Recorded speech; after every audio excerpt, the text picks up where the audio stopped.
Ya todos.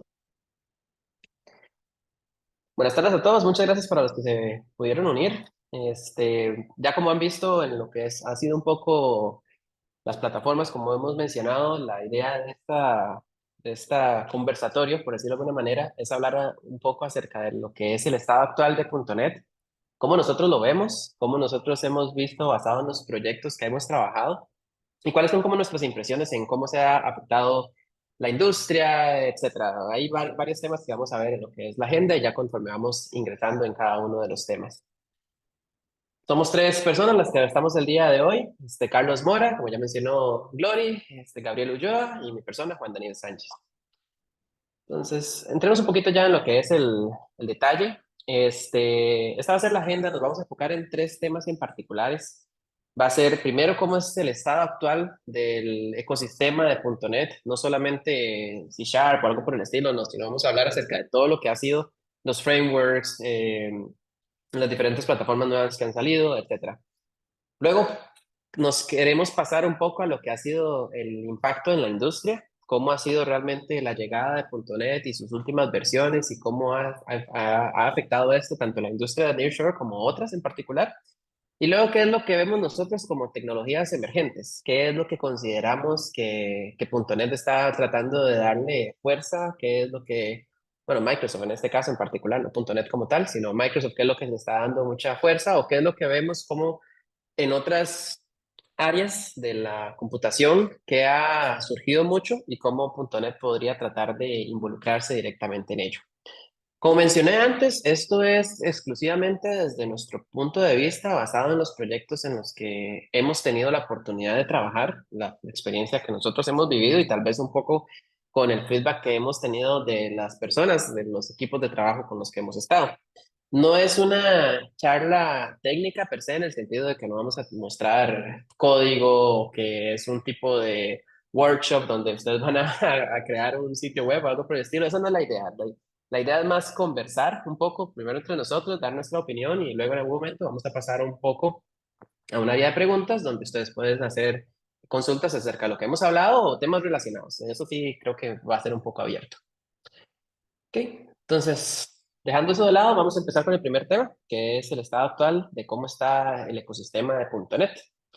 Entonces, aquí voy a empezar con la primera pregunta y creo que en este caso eh, nos gustaría hablar acerca un poco de cómo ha estado el estado de .NET y dónde empezó, cómo se originó todo el mundo de .NET desde su framework hasta qué ha sido los aportes más fuertes que han tenido las últimas versiones, porque han habido muchas transiciones en todo esto. Entonces, no sé, ¿quién gusta empezar con esto? ¿Gabriel o Carlos?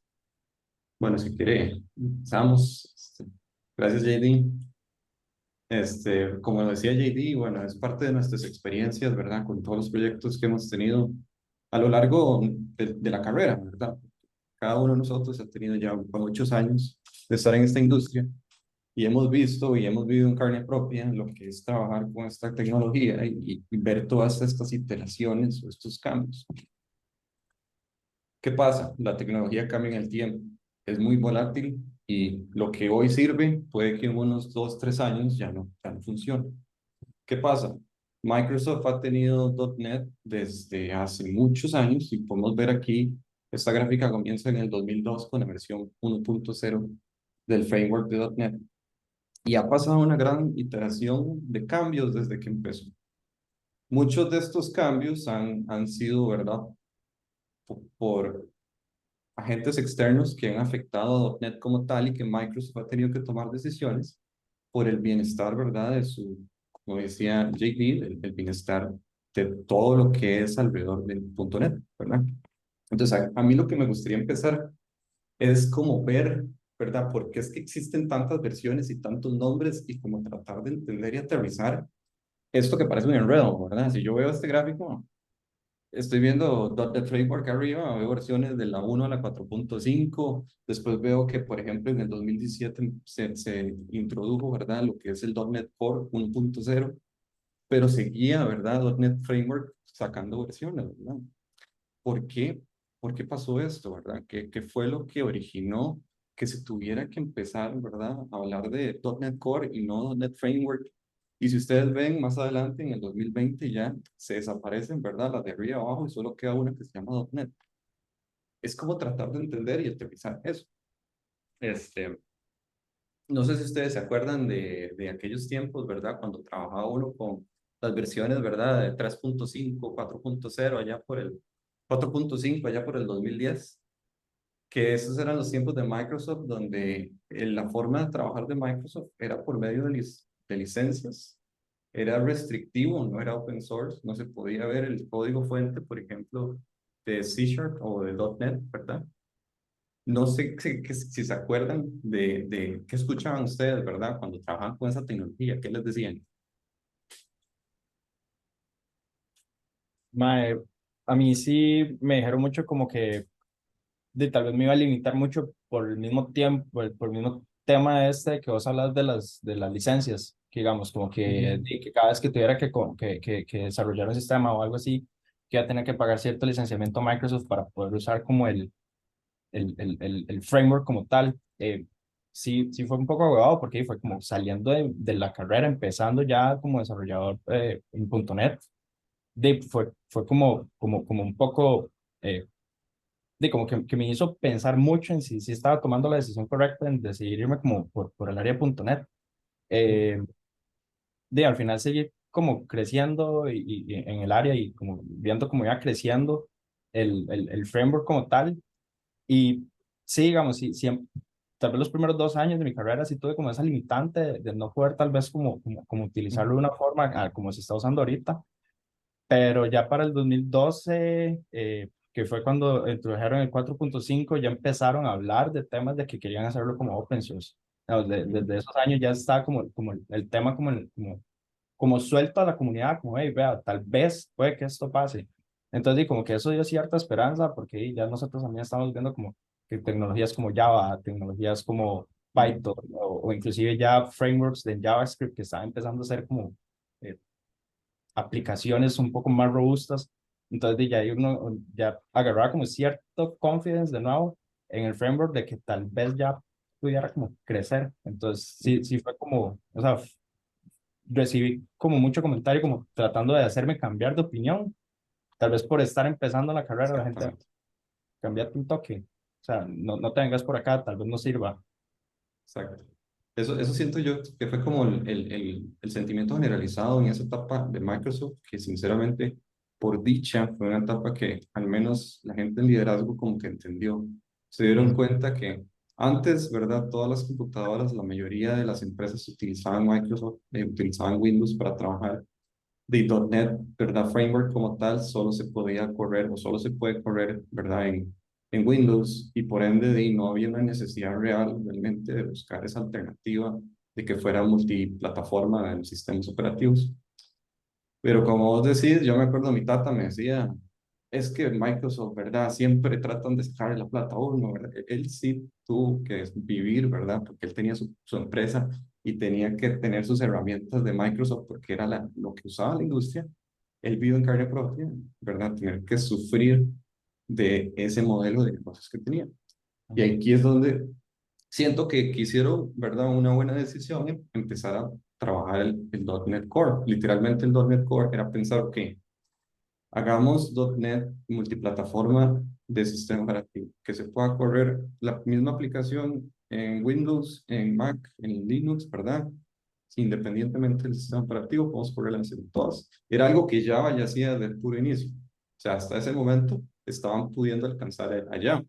Al mismo tiempo, hicieron .NET Core Open Source. Entonces, ¿qué trajo el Open Source? Ese sentido de comunidad, ese sentido de que la gente puede contribuir al bienestar. Ya no se sentía Microsoft como, ¿verdad? Como encapsulada y que solo los que están dentro de Microsoft pueden ayudar a hacerla crecer, sino que se hicieron, siento yo, que el cambio adecuado del pensamiento y que se dieron cuenta que la comunidad importaba y que eso iba a beneficiar a la plataforma o al ecosistema como tal, ¿verdad?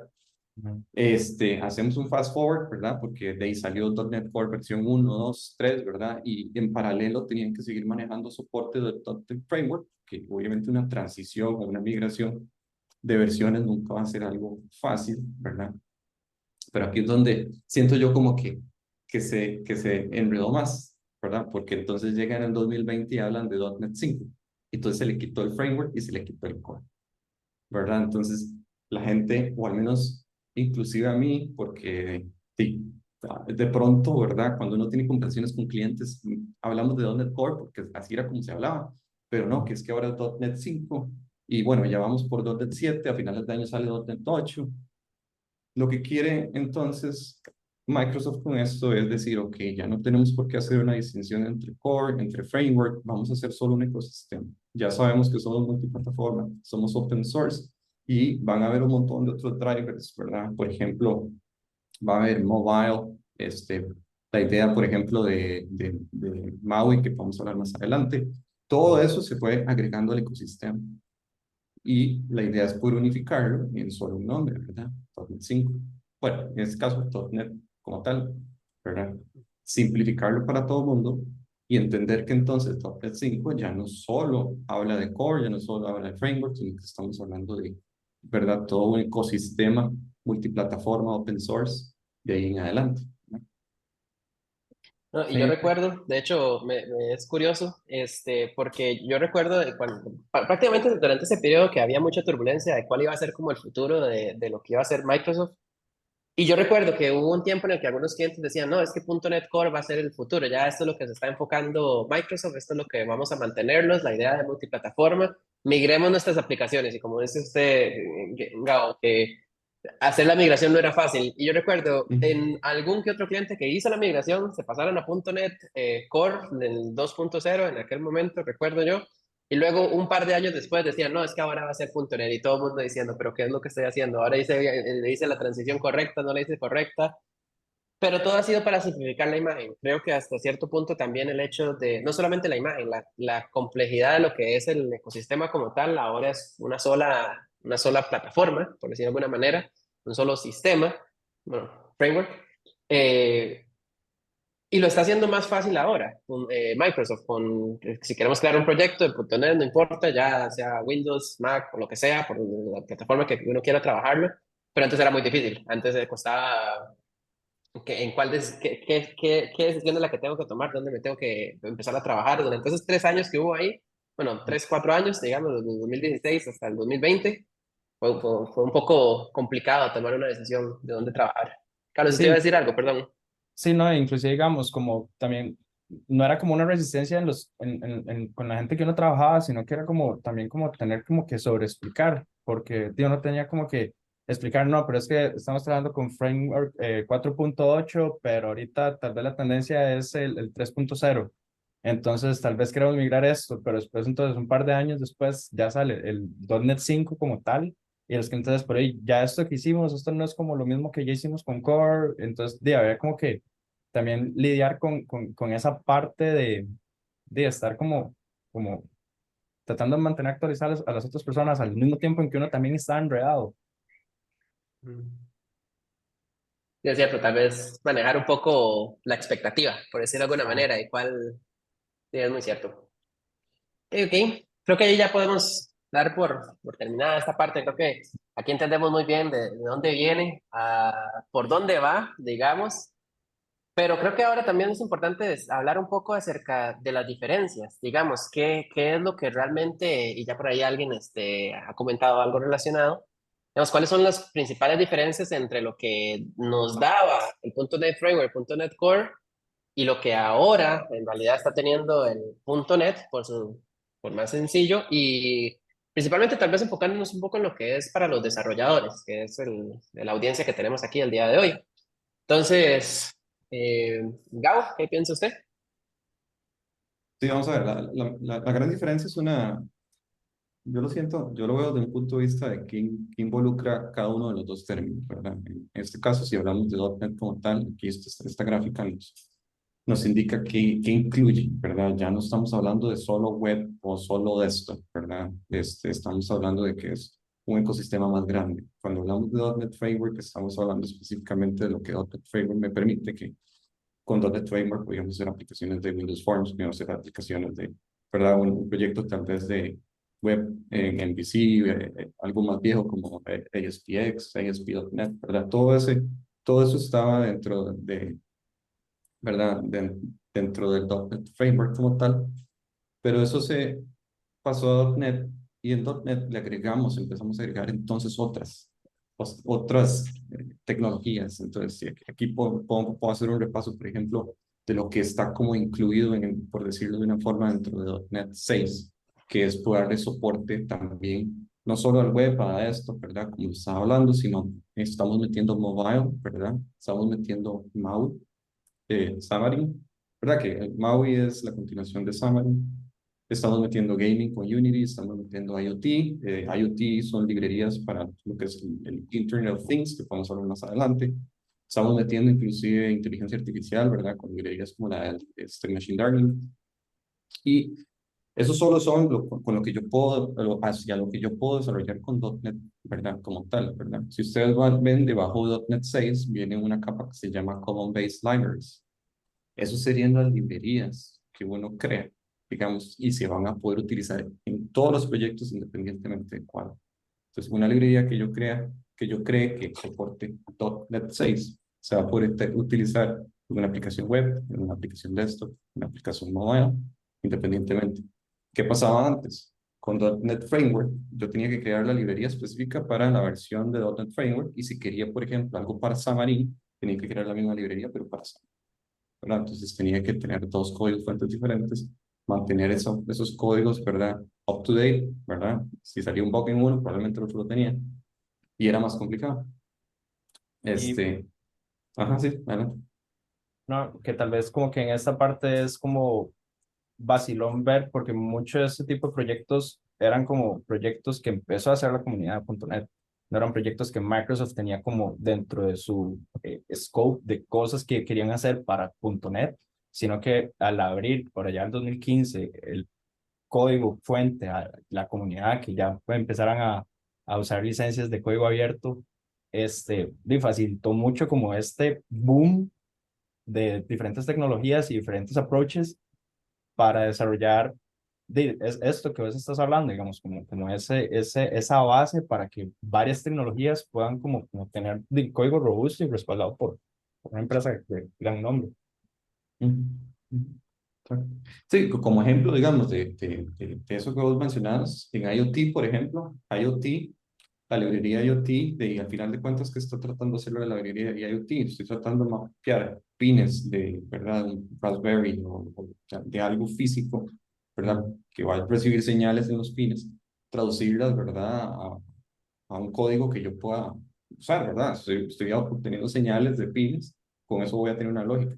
¿Qué pasa? Bueno, Raspberry es muy utilizado, entonces sí, muy sencillo que ya existe un mapeo o el soporte de Raspberry, por ejemplo, en la librería de IoT. Pero eso quiere decir que como es open source, si alguien llega y crea una versión nueva de Raspberry, algo nuevo, ¿verdad? Que no tiene necesariamente un mapeo en la librería de IoT, que la misma comunidad pueda crear el mapeo y hacer un PR al proyecto y decir, aquí está cómo se puede mapear, aquí están las interfaces de cómo puedo mapear los pines a, ¿verdad? Eso es lo rico, digamos, de trabajar como personas.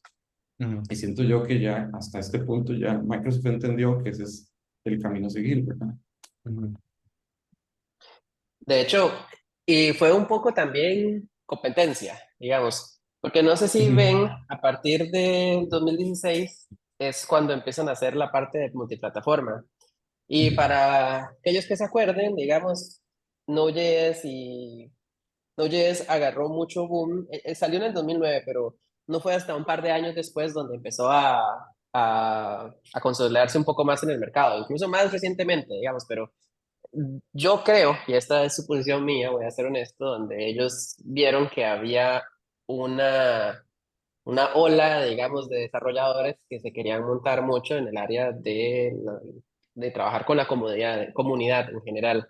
Entonces, voy a hacer un- una suposición, pero digamos, si salió en el 2009 y Node.js empezó a agarrar fuerza por ahí del 2011, 2012, ya es donde .NET, digamos, la gente de Microsoft empezó a decir, bueno, ya no podemos enfocarnos solamente en corporaciones, ya no podemos trabajar solamente con ujú, compañías que tengan el capital para poder pagarnos.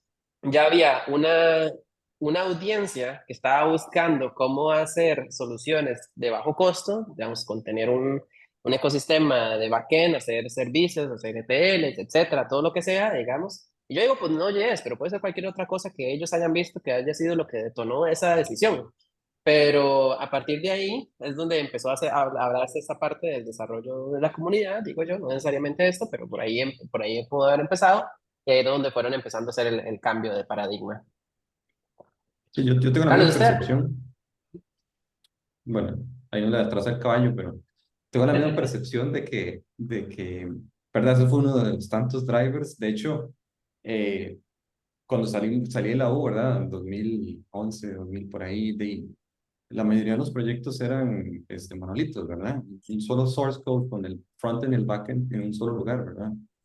Y de pronto la arquitectura empezó a cambiar a microservicios, ¿verdad? Y ya estaban separando entonces el frontend del backend, ¿verdad? Entonces ya no me servía tener todo junto.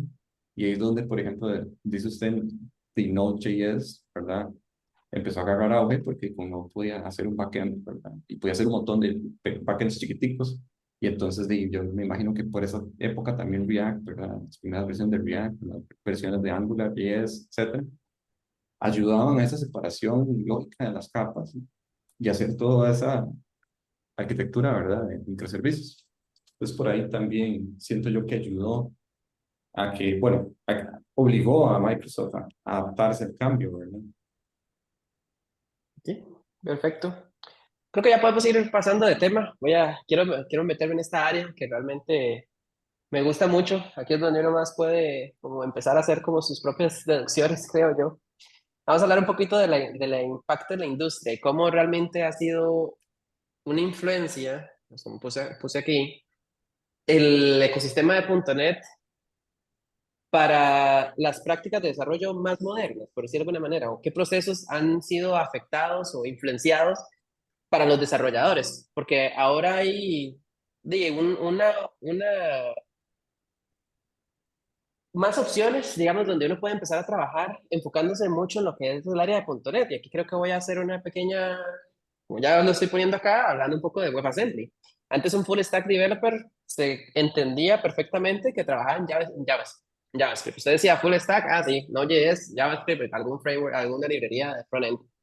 Pero cuando se introdujo WebAssembly, eso pudo haber cambiado. Entonces, bueno, sin entrar más en detalle, Carlos, me gustaría que usted empiece esta vez. No sé qué piensa acerca de esta parte. Sí, de hecho, es vacilón porque viene un poco con esto que hablaba de Gabo, digamos, de que ya ahora teníamos backends en Node.js y aplicaciones creadas en React, en Angular, que están consumiendo sus backends en Node.js. Obviamente la comunidad .NET no quiso como quedarse atrás en crear como también la parte de servicios, entonces como que se ahondó mucho en la parte de crear servicios web, pero siempre quedaba como esta vara de que el desarrollador del backend iba a saber .NET y si quería convertirse en full stack, iba a tener un learning curve un poco elevado, porque tal vez nunca había trabajado con JavaScript, digamos, eso pasa mucho, digamos, con desarrolladores que tal vez vienen de un background como que de 3.5, digamos, de un .NET Framework 3.5 en adelante, digamos, cuando ya empezó como a meterse en la parte de desarrollo web, estábamos como amarrados a lo que era web forms, ASP.NET, que en realidad no era nada flexible. Entonces, empezamos como a buscar formas de comunicar como frontends bonitos hechos en Angular, hechos en React, y salimos con los web APIs, dice todo el paradigma de que empezamos como a desarrollar servicios web. Entonces, pero de nuevo, si el desarrollador de este .NET quería seguirse creciendo en la parte de desarrollo web, digamos, seguirse enfocando en esto, iba a tener que meter otro tool a su set de lenguajes. Tenía que aprender JavaScript y sobre el top de JavaScript iba a tener que aprender algunos de los frameworks o librerías, ya fuera React, ya fuera JavaScript, Angular, que después salió, no sé, diferentes, un montón, no me puedo keep track on that, pero toda la semana sale uno nuevo. Pero, digamos, básicamente eso. Entonces, ya con, obviamente, Microsoft, como a la comunidad, en realidad, digamos, como el desarrollo de .NET Framework, como que le tomó cierto tiempo, pero cuando ya estamos casi que cerrando .NET Core 3.0, introdujeron lo que era Blazor, digamos, que ya es cuando introducen tal vez que este de huevito que venían haciendo, que es el WebAssembly, que básicamente te está habilitando a vos como desarrollador de .NET, ejecutar código .NET nativo desde un navegador web. Entonces, digamos, ahorita, básicamente de todos los navegadores modernos, desde Edge a Safari, Chrome, etcétera, corren WebAssembly por debajo. Entonces, digamos, usan una versión de WebAssembly. Entonces, hay mucha compatibilidad en todos los navegadores, solo Internet Explorer, no, que ya eso nadie usa Internet Explorer en realidad. Entonces, Ya murió de todas maneras, así que podemos sí, sí, ignorarlo. salada la gente en bancos que todavía usan Windows XP, no es shame. Sí. Pero sí, entonces digamos, ya tenemos como este mini ecosistema dentro de los navegadores que ya, para uno como persona que tal vez se especializó mucho en .NET, ya no va a tener esa necesidad de ponerse a aprender JavaScript, ponerse a aprender React y Angular en top de JavaScript, porque ya puede usar lo mismo que ha venido usando por años, que ha sido C Sharp, y usarlo para ejecutar de código en navegador. Entonces, ya también eso nos habilita que ya podemos exportar librerías de Microsoft, digamos, librerías de criptografía, librerías de, no sé, barras de seguridad, y el performance que tiene .NET como tal, y utilizarlo en navegadores web de forma nativa. Entonces, ya es como un poco más competitivo, digamos, ya el desarrollador, digamos, ya no necesita como esa curva de aprendizaje, y puede ser como más rápido como el que inclusive levantar un proyecto, digamos, desde cero, porque ya no tiene que estar navegando entre tantas tecnologías. Se puede mantener un solo código fuente, digamos, sin tener que tener el repositorio para el backend, que el repositorio para los microservicios, que el repositorio para el frontend, o sea, digo, una vez llega a tener un proyecto hasta 3 source codes diferentes en diferentes repositorios por lo mismo. Entonces, digamos, de esto te evita tener un solo codebase, y es más ordenado, es más fácil de mantener. El lenguaje en .NET como tal, es muy fácil de leer también, y digamos, la parte de la documentación, ¿sí? Entonces creo que es como algo que es como de bastante advance de los últimos años para los desarrolladores .NET, y que no tengan como que estar como haciendo eso extra. O sea, igual también es bueno, no digo que sea malo el estar aprendiendo React, Angular, pero ya es como más fácil entrar en el mundo del desarrollo web sin necesidades de pasar por tanto aprendizaje. Sí, de hecho, Sí, ahí a mí me duele un poco por el hecho de que yo siento que la parte de WebAssembly no se ha asentado tantísimo en la industria, digamos, entre los desarrolladores. Hay compañías que conozco que están utilizando Blazor, y muchas es por el mismo hecho de ser Microsoft Partner, que tenemos desarrolladores de .NET, ahí podemos tal vez lanzarnos un poco, pero también está la otra parte en la que hay un poco de desconfianza con respecto al tema de WebAssembly, que todavía se siente que JavaScript es lo que se debería utilizar para desarrollar los full stack. Esa parte siento que es como una contraposición, porque es algo en lo que se trató de trabajar para poder hacer que uno utilizando .NET, como dice usted, que sea C Sharp, yo pueda trabajar tanto en el frontend como en el backend. Y por otro lado, lo que la industria realmente ha tratado de hacer y que no han tratado de acoplarlo tan fácil, porque es mucho más fácil en este momento encontrar desarrolladores JavaScript en general, porque por mucho tiempo un full stack se trabajó así. Entonces, no sé, es un poco triste para mí, para ser honesto. Yo, de hecho, me pasé a JavaScript hace como 5 o 6 años. Sigo trabajando un poquillo de .NET de vez en cuando, pero la idea de ser full stack era porque yo quería pasarme, perdón, la idea de pasarme a trabajar con JavaScript fue por querer ser un full stack. Entonces uno dice, qué padre. Si eso hubiera pasado hace unos años antes, tal vez me hubiera quedado ahí por ese lado. ¿Qué sé yo? Gabriel, ¿usted iba a decir algo? sí, digamos, siguiendo la idea, yo aprendí Angular y React para sobrevivir, literalmente. O sea, yo venía de un background de .NET, ¿verdad? Y de pronto se dio la división, ¿verdad? De los dos fonts, y para sobrevivir tuve que aprender. Y es parte, yo siento que es parte de la carrera también. Esto va a pasar con esto, va a pasar con un montón de tecnología en el futuro. Lo que sí quería tal vez hacer acotación es, primero que todo, como en paréntesis, para aquellos que tal vez nunca han trabajado o nunca habían escuchado el término WebAssembly, eh, es básicamente el estándar que permite, o sea, assembly como tal, ensamblador, no sé si se acuerdan en aquellos cursos de los primeros de la carrera, en donde uno compilaba bueno, sí, uno compilaba, ¿verdad? Y al final se hacía en el lenguaje máquina y eso era lo que se corría en el sistema operativo. La idea es parecida, poder compilar código en código WebAssembly y que el navegador entonces va a poder entender ese código. Pero entonces, ¿qué pasa? Esto abre el portillo a que lenguajes como C, C++, por ejemplo, se puedan compilar en WebAssembly, se puedan correr en un navegador, algo que era imposible y era así que usted decía, ¿cómo voy a correr C++ en un navegador? Y ahora estamos viendo que hay gente que está agarrando código viejísimo, ¿verdad? Y lo está corriendo en un browser, ¿verdad? Instancias de Windows XP corriendo en el navegador, ¿no? Usted imagínese levantar AutoCAD versión, ¿verdad? 2000 en Chrome. Le estalla el RAM, pero funciona, Bueno, ¿verdad? esa Esa es vara, la idea.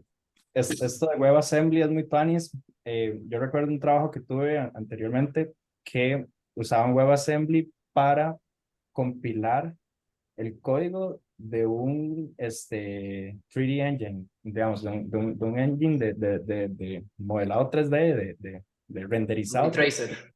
Ujú. básicamente. Y el, dependiendo de las capacidades también en las que se estuviera corriendo en la computadora, podía aprovechar hasta mismos funcionalidades de las tarjetas de video. Entonces, digamos, ahorita que introdujeron las RTX que vienen con Razer Tracing, entonces al mismo Razer Tracing podían usarlo dentro del browser del navegador porque si lo tenían codificado en su... Eh, la empresa esa lo habían compilado en C. Entonces, era muy tuanis en realidad porque ya era el browser, entonces hacíamos juegos en el browser, juegos 3D con luces que venían de diferentes lados. Y es por esto que dice Gabo, ¿no? Poder correr código desde bajo nivel, desde el navegador, es como, y obviamente también tiene como sus portillos de seguridad, digamos, sí está como bastante parcheado para que uno pueda llegar y básicamente hacer lo que quiera en la otra compu, pero sí igual se aprovecha bastante los recursos de la computadora, bastante más que tener que estar, pues, después vamos a hablar de esto, pero digamos, el tema de la latencia en las comunicaciones, ya digamos, procesamientos de datos pesados, ya no se tienen que hacer, mandar un request a un servidor con la data para que el servidor procese y después me retorne el resultado, sino que el mismo navegador ya los puede hacer. Ujú. Ok, ok. Ah, de hecho, pero entonces para ir avanzando, y ahorita llegamos a este tema, que ese me sacó un par de ideas de la cabeza en este momento. Pero entonces, como ese es el siguiente tema, vamos a ver si podemos terminar la parte de la industria. Y vamos a hablar de las industrias que como tal han sido afectadas. Y como mencioné anteriormente, uno de los enfoques en los que tenía Microsoft eran corporaciones, era gente que tenía el capital para poder entrar a trabajar con el ecosistema de .NET. Pero eso ha cambiado muchísimo y sí, .NET da mucha escalabilidad. En general, pues provee muchas funcionalidades que son muy necesarias en este ecosistema. Pero ¿cómo podemos ver que esto ha afectado a industrias como la parte financiera, la parte de la salud, etcétera? No sé, Gabriel, ¿usted qué piensa en esta parte? ¿Cómo ve que el ecosistema de .NET ha entrado de lleno en estas industrias, en general, en cualquier industria? Siento yo que la migración a la nube ha sido como uno de los alicientes para no son necesariamente solo hablar de industrias este tipo, sino realmente hablar de cualquier tamaño, ¿verdad? De organización. En el sentido de que la nube, ¿verdad? En este caso, vamos a hablar específicamente de Azure, ah, tiene un montón de diferentes servicios en el sentido de que hay un montón de diferentes tamaños para cada organización, ¿verdad? Entonces, en el sentido de que si yo necesito tener una infraestructura, ya no necesito yo comprar los servidores, no necesito tener un presupuesto enorme para poder tener un clúster o tener, ¿verdad? Todo ese montón de máquinas que después tengo que darles mantenimiento, que tengo que, ¿verdad? Estarles haciendo backups a los discos, que si tengo bases de datos, ¿verdad? Que ojalá no se vaya la luz. Este, y es un montón de dinero cuando hablamos de empresas pequeñas. En el caso tropicalizado en Costa Rica, las pymes, ¿verdad? Los pymes van siempre a necesitar un back office, siempre van a necesitar todos esos servicios de asistencia, o que se llaman los secundarios, ¿verdad? Para su actividad primaria. Y ya no van a necesitar tener que invertir tanto, sino que por medio de, por ejemplo, una nube, ¿verdad? Y aquí me voy a enfocar en Azure porque es de Microsoft, pero estoy hablando en general, AWS, Google, ¿verdad? La nube ha venido a ayudarnos, ¿verdad? Entonces, la parte de infraestructura ayuda, entonces, esas organizaciones, ¿verdad? A bajar los costos y literalmente pagan por lo que consumen. Si yo necesito cierto tamaño, yo tengo una organización de cierto tamaño, muy probablemente voy a poder pagar esos recursos, ¿verdad? Entonces, ahí siento yo que aunado, ¿verdad? A que los sistemas o los APIs o el código como tal, ¿verdad? Es muy sencillo de implementar en la nube. Me permite o le permite a las organizaciones toda esa asistencia que necesita con un precio muy, muy cómodo y les ayuda entonces a su crecimiento, ¿verdad? En ese caso. Este, no sé, Carlos o David, ¿qué piensan más o menos de esa arista? Carlos, ¿usted primero? ¿Tiene algún comentario? Sí, digamos, yo soy de, trabajando con un cliente acá de First Factory, sí lo vi mucho como en la parte de la industria médica, digamos, ¿no? Que tal vez como de las que vi como más, o sea, vi como el gran impacto que causa, porque digamos, de ya también al tener como esos servicios, digamos, tal vez antes de la industria médica, tal vez no, o sea, siempre he pensado como en la seguridad de todos estos pacientes y que tengan como acceso a latest technologies, pero digamos, tal vez en la parte de informática, de como que de tener que estar teniendo ellos sus propios equipos de desarrollo dentro de un hospital o dentro de las agencias de salud, se volvía como un poco caro porque tenían que contratar personas especializadas en data centers, tenían que contratar personas especializadas en networking, personas especializadas en programación.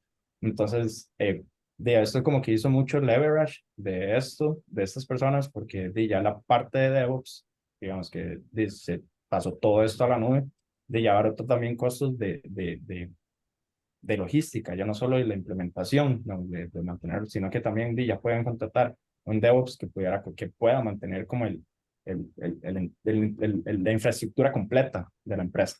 Entonces, y tener ya equipos de desarrollos que ya se pueden dedicar a desarrollar como tecnologías basadas en inteligencia artificial, basadas en machine learning para dar como diagnósticos inclusive o poder sugerir como recetas médicas porque tal vez una persona cumple ciertos patrones.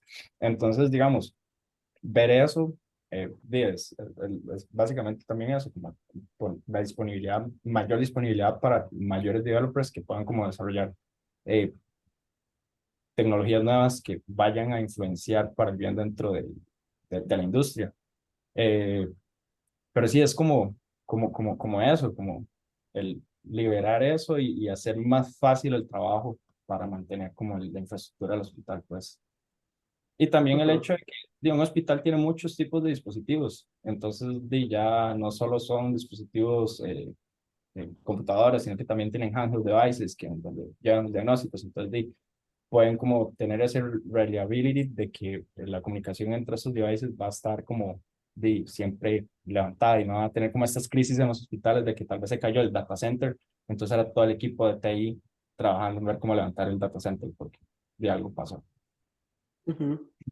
De hecho, ahí que lo menciona, yo siento que en muchas industrias donde se ha asentado muy fuerte .NET, también ha sido por el hecho de que llevaban mucho tiempo siendo utilizadas, digamos, en ese tipo de industrias. Y voy a tratar de cerrar lo que estoy diciendo con lo siguiente, digamos, muchos temas de compliance, de seguridad, como dice usted, reliability, digamos, qué tan confiable eran los servicios proporcionados. Siento que alrededor de todo lo que generó .NET en algún momento, todo lo que generaba Microsoft, todo lo que dictaba Microsoft que se tenía que hacer, fue lo que terminó liderando como esfuerzos de, ok, si se va a trabajar en la parte financiera, se tienen que seguir estos estándares, estas prácticas, que hasta Ujú. cierto punto incluso fue el involucramiento de Microsoft o el involucramiento de los sistemas desarrollados en el ecosistema de .NET que terminaron guiando cuáles eran las prácticas. Y entonces ahora lo que es la parte de finanzas, la parte de salud, que yo creo que es donde uno más ve que se utilice tecnologías Microsoft y muchas otras industrias también, pero yo siento que cuando uno habla con finanzas y salud, es muy, muy, muy, no, 90% probable de que tengan, de que sean Microsoft Partners o que sean algún tipo de relación con Microsoft. Y esos lineamientos que ellos mismos guiaron son los que ellos mismos han tratado de flexibilizar y los han forzado a actualizarse por el hecho de todo lo que hemos hablado antes, que todo el ecosistema de Node.js, cómo ha cambiado la forma en la que se desarrollan proyectos, cómo es que, por ejemplo, una de las cosas que yo les había mencionado, que me parece demasiado gracioso, es el hecho de que ahora tal vez en C Sharp hay un poco más de tipado dinámico y no tanto tipado estricto, no sé. Me gusta mucho cómo se ha evolucionado todo. Me gusta ver ahí, digamos, las diferentes cosas, cómo van cambiando con el tiempo. Ya después de que uno pasa varios años desarrollando, ya uno ve como, no recuerdo cómo era eso antes. Pero bueno, ya me estoy yendo por las ramas yo. En fin, yo creo que sí, todo lo que ha mencionado es muy cierto. Digamos, cómo se ha impactado, cómo ha evolucionado con el tiempo. Ujú. Vamos a ver. Esperes a final de año para que vean. Cuando Eh, saquen C el, Sharp el, 12. el 8. Ajá, con .NET 8 van a sacar C Sharp 12 y va a ver que ahora todo va a ser parecido a JavaScript.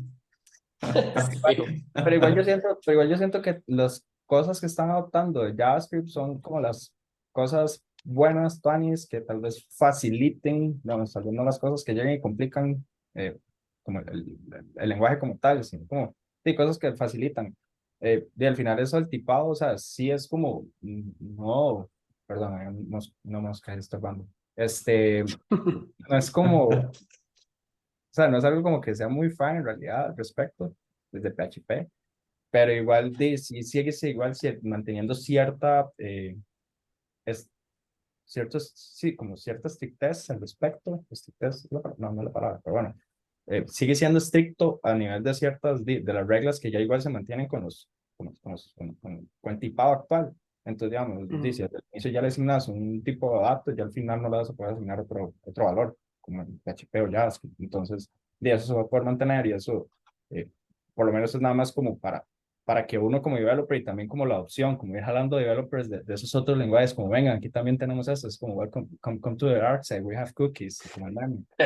Entonces, es como atraer talento, pues también, digamos, como agarrar y desarrolladores que hay muy buenos en Node.js, hay desarrolladores muy buenos en Python, en PHP, que tal vez no les gusta tanto Microsoft por esa seriedad que tenían, por decirlo así, digamos, a la hora de desarrollar el sistema, digamos, ya está haciendo como un sistema más friendly también para el developer, digamos, lo está dejando experimentar más, que ahora tenemos como varas que son como similares a Arrow Functions en JavaScript y ahora también en .NET, entonces es como bastante tuanis y bastante atractivo para talento nuevo. Sí, ok. Vamos con el siguiente tema. Y ahora sí, vamos a hablar un poco de de lo que nosotros consideramos que es emergente.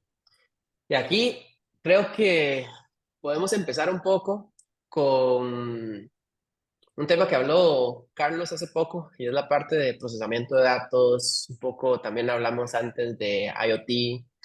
En general, ¿cómo ha sido la fusión de .NET con tecnologías avanzadas? Entonces, Carlos, si gusta, ¿puede empezar usted en esta?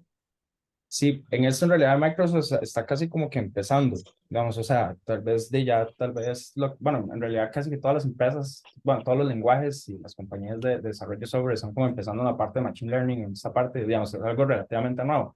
Para los 11 años que ya tiene .NET como existir, que pasamos desde 1.0 hasta ahorita, que que ya casi tenemos .NET 8, en estos 11 años, 11, no, 23 años, 21 años Vaya racing. años, y ya es mayor de edad. 23 años, ha como evolucionado mucho, digamos, ha cambiado mucho y estos días es relativamente nuevo. Estamos hablando de los últimos 2, 3 años en que ya empezaron como a hacer esfuerzos para llevar toda esta parte de cloud computing, con machine learning, también a servicios de la nube. Digamos, tal vez antes la gente empezaba y hacía como tests locales, pero no como encontraban dónde hacer deploy de eso, entonces se quedaban como en proyectos chiquitillos, internos, tal vez para data centers. Ya Microsoft empezó a tener eso, entonces ya ofrece sus propios servicios en Azure que facilitan, que tienen las librerías, digamos, tienen el ML.NET, digamos, el Machine Learning.NET, que ya viene con capacidades para procesamiento del lenguaje natural, que tiene temas de computer vision, entonces ya no estamos desarrollando solo aplicaciones para hacer predicciones, sino que también estamos haciendo image processing, estamos haciendo object detection, digamos, de- para tecnologías que sirven para self-driving cars. Entonces, digamos, eso también afecta a otras industrias, digamos, ya no solo estamos hablando de la médica, como estábamos hablando antes, sino que ya aquí también vienen las industrias de engineering, robótica, la industria automotriz, de la industria naval, digamos, la fuerza aérea, digamos, y que están desarrollando drones inteligentes, pésimo, pero es de lo que se está haciendo.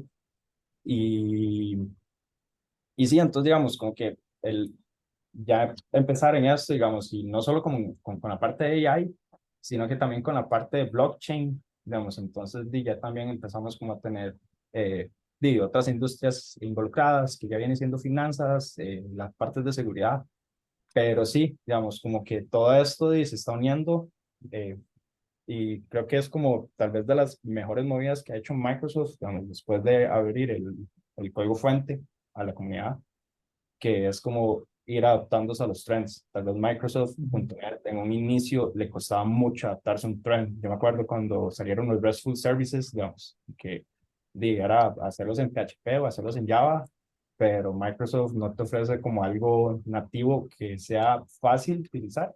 Entonces, ya con esto ya están como siguiendo los trends actuales y dándole pelota, y esto es lo mismo, gracias a la comunidad. Digamos, Ujú.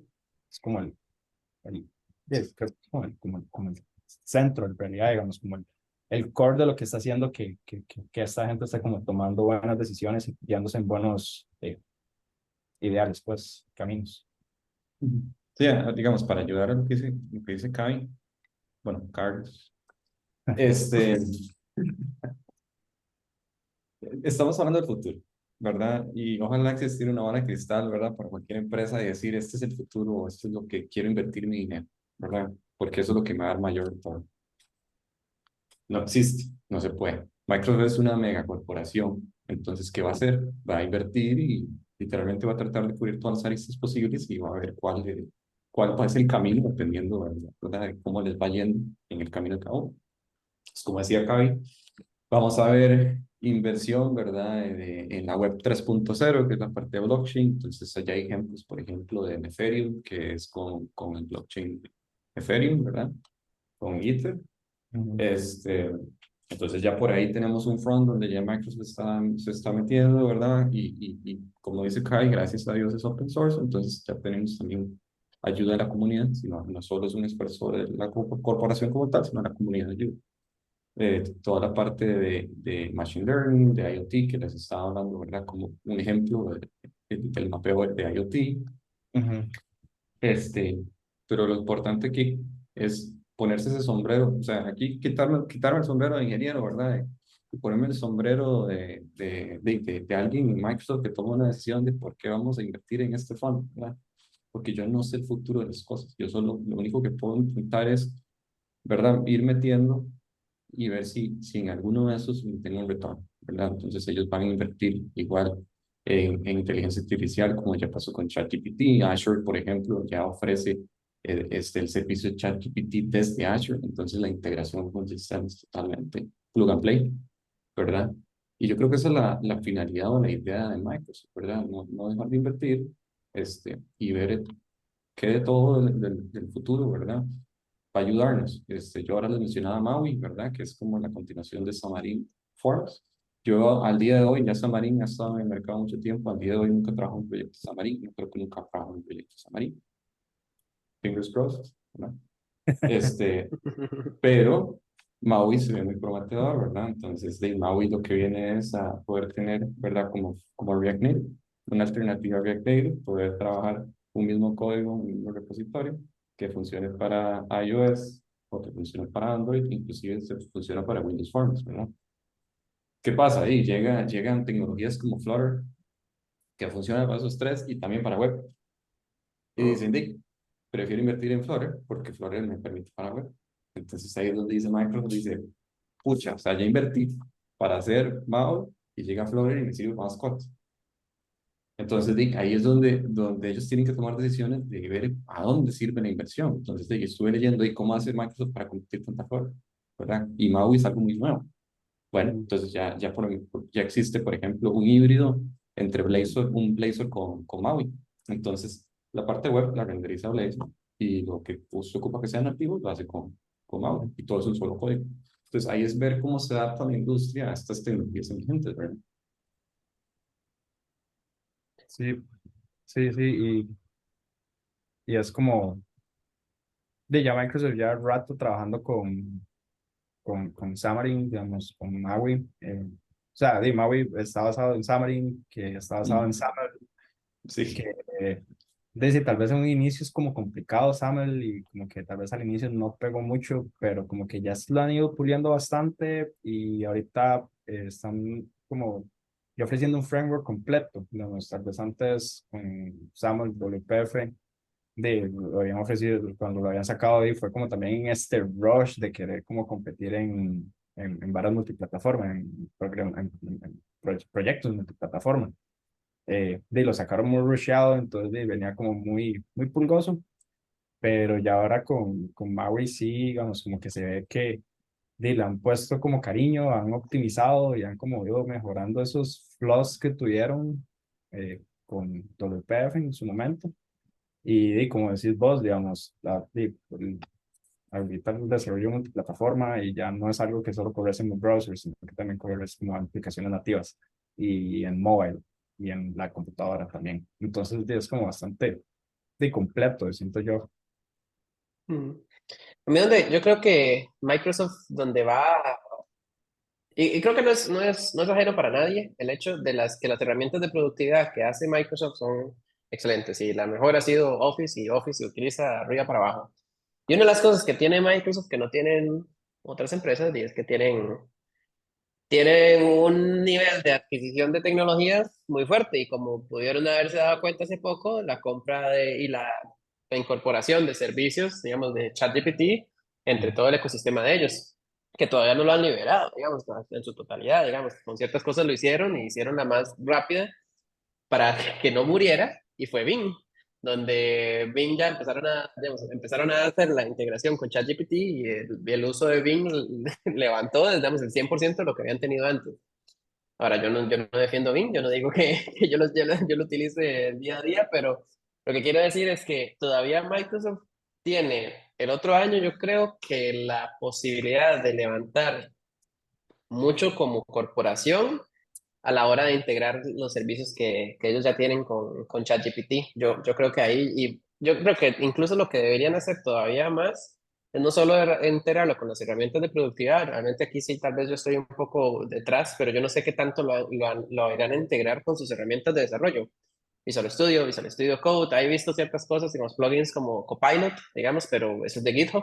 Pero Ujú. yo no sé en qué momento vamos a poder ver, digamos, un chat GPT dentro de mi navegador, ahí donde yo esté hablando, ahí, mi navegador, perdón, dentro de mi ecosistema de desarrollo, ahí en Visual Studio, y ahí mismo hagan yo Clippy, mae. esté, que hagan Clippy, mae, otra vez Clippy Clippy de con, vuelta. Clippy que, inteligente, mae. que pinten un ¿Qué Clippy que sería me funcione. Tuanis? Clip y punto y coma es lo que le hace falta. Sí, Eso sí, yo creo que sería la próxima idea millonaria para... está bien. Creo que nos faltaba un tema, pero yo creo que por tiempo vamos a dejarlo acá. Igual el otro tema era un poco hablar de blockchain y AI, pero creo que lo mencionamos un poco en esta otra pregunta que hicimos. Mm. Entonces yo creo que lo podemos ir dejando acá. Este, y abrir un poco el espacio para una o dos preguntas después. Y yo creo que en otras ocasiones, como hemos hecho en el anterior evento, hay un formulario de preguntas por afuera. No sé, aquí ya más bien, Glory, te doy el pase. ¿Cómo podemos manejar el cierre? Ok, súper. Sí, bueno, les acabamos de mandar uno por acá, un pop-up en Zoom, entonces para que nos ayuden con ese feedback cortito.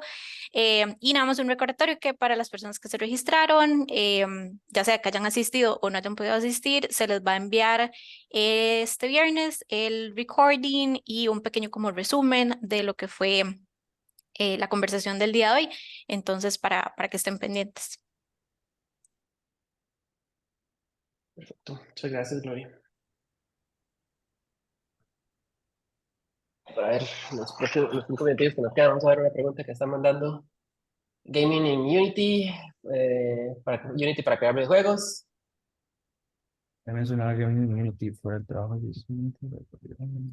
Pues si quiere, para responder eso rápidamente, al ser Unity ahora parte del ecosistema de .NET, ¿verdad? C Sharp como lenguaje, ¿verdad? Va a ser igual horizontalmente, independientemente de la aplicación, ya sea Unity, ya sea lo demás. Obviamente va a cambiar mucho el hecho de que uno use librerías específicas, ¿verdad? Para Unity como tal, pero el ejercicio de aprender el lenguaje, ¿verdad? Y de tener buenas prácticas en la parte de estructuras de datos se va a poder replicar, ¿verdad? En cualquier proyecto que se trabaje. Entonces, el hecho de aprender para gaming no quiere decir que no vaya a servir para otra cosa, más bien es un muy buen ejemplo para, más bien tratar de aprender el lenguaje bien, aprender bien de Solid, de estructuras de datos, hacer buen código de calidad, y eso le va a servir realmente para después aplicarlo a cualquier otro proyecto dentro del mismo ecosistema. Sí, de hecho, en general Unity creo que no solamente en la parte de gaming, aunque es donde más fuerte se ve, es donde uno lo puede utilizar. Ahí, si uno se mete en la página de Unity, hay una parte de casos de estudio que tienen un montón de diferentes usos, digamos, ejemplos donde se ha utilizado. Y yo soy muy fan de los carros. Uno de los últimos que vi es de Volvo, donde Volvo utilizó simulaciones con Unity para hacer anuncios y otro montón de cosas. Entonces, ¿de dónde? Tal vez una recomendación per se, yo creo que, no, bueno, al menos yo no tengo una directamente, como decirle, vea este curso específicamente, pero a mí me encanta mucho ver los cursos en Udemy. Ahí yo creo que es donde hay muchísimo material y en general empezar desde ahí, pero yo creo que nada más no restringirse en el tema de Unity en la parte de gaming, creo que toda la parte de renderizado 3D se puede generalizar, creo que ahí es muy útil. ClipGPT, ya, ahí está el nombre, ClipGPT. Esta es la idea millonaria, ya le dije. Si tan solo Microsoft lo hiciera. Está bien. Eh, Creo que, Glory, podemos ir cerrando. Ahí más bien, si alguno tuviera preguntas, no sé, Glory, ¿cómo pueden enviárselas para que nosotros podamos hacer alguna, pasar respuestas o algo? Sí, si tuvieran alguna otra pregunta, se les va a enviar como dentro del correo del viernes, va a haber un formulario donde pueden dejar ahí como preguntas. Y en caso de que quieran que se les conteste como directamente, nada más dejan el correo porque el formulario pues es anónimo. Pero si quisieran que se les conteste directamente, entonces dejan el correo para que le podamos aclarar las dos. Perfecto, muchas gracias. Listo, Y creo muchas que habiendo gracias. dicho eso, vamos a cerrar. Entonces, Sí, muchas gracias. Chao. gracias a Muchísimas todos. gracias a todos. Hasta luego, feliz día.